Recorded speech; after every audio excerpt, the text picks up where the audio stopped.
السلام عليكم، كنتمنى انكم تكونوا بخير وعلى خير، اموركم مزيان.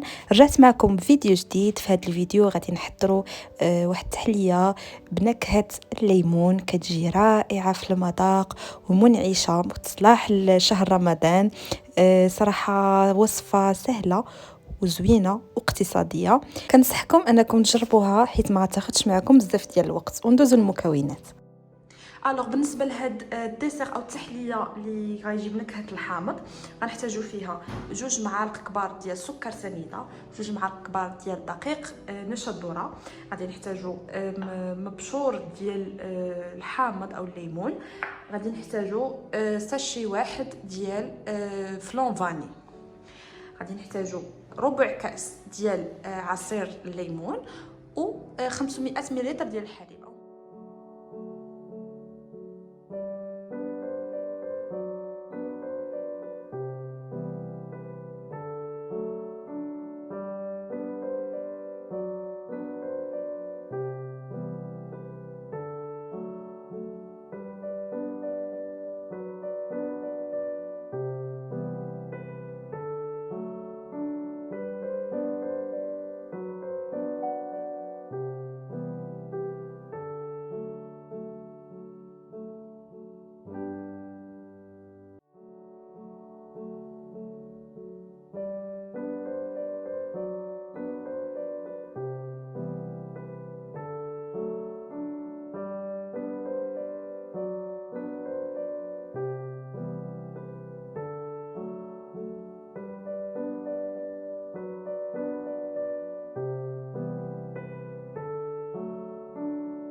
فوالا، وصلنا لافان ديال الفيديو. كنتمنى ان هاد التحليه تنال الاعجاب ديالكم.